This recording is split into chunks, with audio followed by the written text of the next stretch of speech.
नमस्कार दोस्तों, इस वीडियो में हम बात करेंगे how to speed up your recovery after your knee surgery. आप अपनी नी सर्जरी के बाद रिकवरी टाइम को कैसे कम कर सकते हैं और अपने ट्रैक पे, अपनी normal day to day life पे कैसे जल्दी से जल्दी वापस आ सकते हैं।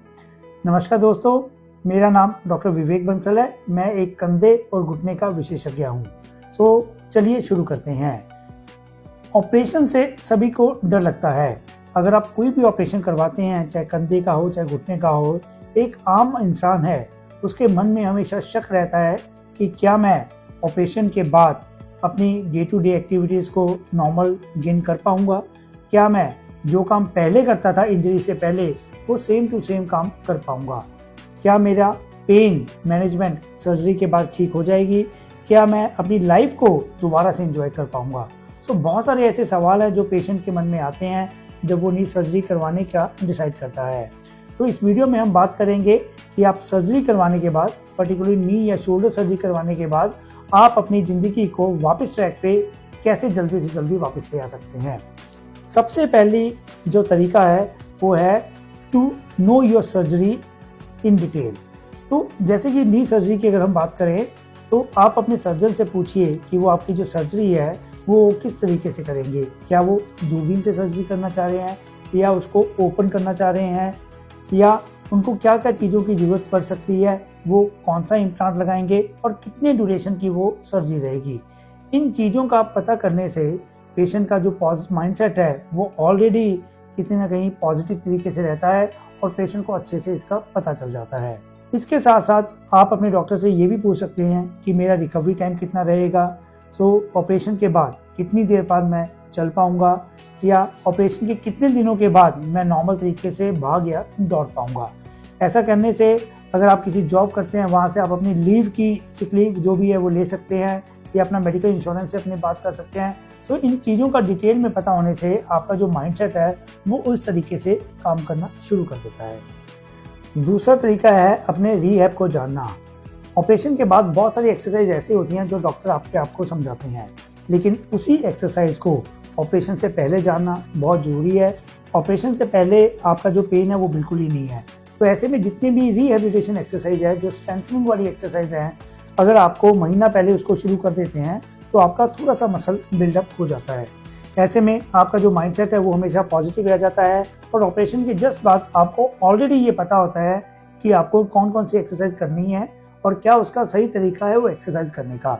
Knowing your exercise before the operation is very important and it always help you after the operations. ऐसे में आप अपने डॉक्टर से डिटेल में बात कीजिए, उनसे पूछिए मुझे कौन कौन सी एक्सरसाइज करनी पड़ेंगी ऑपरेशन के बाद। वो आपको ऑपरेशन से पहले ही उस एक्सरसाइज का बता देंगे ताकि आप उसको अच्छे से जान सकें और सही तरीके से कर सकें। तीसरा तरीका है manage your pain effectively. Operation के बाद थोड़ा बहुत जो पेन है वो हमेशा ही रहता है, लेकिन आजकल की जो टेक्निक है, आजकल का जो तरीका है पेन को मैनेज करने का, वो बहुत ही एडवांस हो गया है। ऐसे में हम अपने पेशेंट्स को हमेशा मल्टी मोडल पेन मैनेजमेंट से पेशेंट को हमेशा गाइड करते हैं, पेशेंट को उसी तरीके से रिकवरी की तरफ लेके जाते हैं। बहुत बार हमारे पेशेंट्स में ऐसा देखा गया है कि जो पोस्ट ऑपरेटिव ऑपरेशन के बाद का जो पेन है वो बहुत ही कम है और पेशेंट अच्छे से अपनी वॉकिंग भी कर सकता है।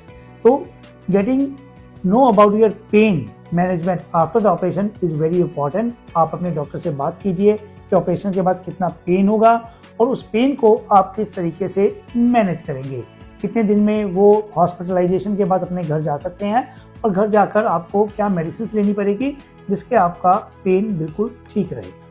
चौथा टिप है अपनी स्वेलिंग को कम करना, how to reduce your swelling. Operation के बाद एकदम से थोड़ा स्वेलिंग होना तो बहुत ही नॉर्मल सी बात है, लेकिन अगले 2-3 दिन में स्वेलिंग का कम होना बहुत ही इम्पॉर्टेंट है। ऐसे में आपको पता होना चाहिए क्या क्या आपको टिप्स चाहिए जिससे आपकी स्वेलिंग कम हो जाए। बहुत ही इम्पॉर्टेंट टिप्स जो मैं आपको बताना चाहूँगा वो है सबसे पहले रेस्ट।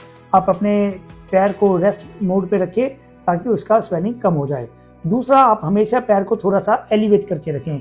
ऐसे में जो अपने पैर के जो आपका ब्लड है वो नीचे की तरफ नहीं रहता, ऊपर बॉडी की, ऊपर हार्ट की तरफ चला जाता है। ऐसे में जो स्वेलिंग है वो बहुत ही कम हो जाती है। इसके साथ साथ आप कोल्ड या आइस फॉर्मेटेशन भी कर सकते हैं। ऐसे में जो आइस पैक्स है वो आप घुटने के आसपास जब वो रखते हैं उससे स्वेलिंग बहुत ज़्यादा कम हो जाती है।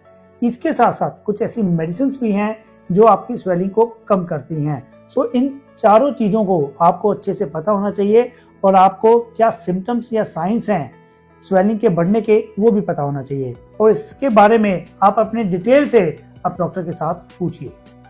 5वां टिप है how to strengthen your muscles. So knee surgeries में सबसे इंपॉर्टेंट मसल है quadriceps muscles. So quadriceps muscles एक ऐसा मसल है जो नी को हम बोलते हैं भी स्ट्रेंथ देता है। तो ऐसे में क्वाड्रिसेप्स मसल्स की कौन कौन सी एक्सरसाइज हैं वो आपको पता होनी चाहिए, वो आप ऑपरेशन से पहले ही शुरू कर दीजिए।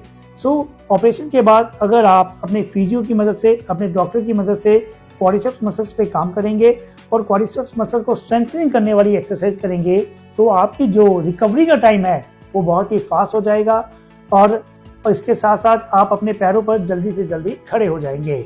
सो मैंने बहुत सारे अपने ऐसे पेशेंट्स देखे हैं जो अपनी एक्सरसाइज को प्रॉपर तरीके से करते हैं, उनका जो रिकवरी टाइम है वो 6 महीने से बिल्कुल आधा रह के 3 महीने रह जाता है और वो जल्दी से जल्दी अपनी गेम में वापस चले जाते हैं। तो आपको पता होना चाहिए कि क्वाड्रिसेप्स मसल्स को स्ट्रेंथनिंग करने वाली कौन सी एक्सरसाइज है और आप उसको सही तरीके से करें। 3 एक्सरसाइज हम अपने पेशेंट्स को हमेशा बताते हैं क्वाड्रिसेप्स मसल को स्ट्रेंथनिंग के लिए।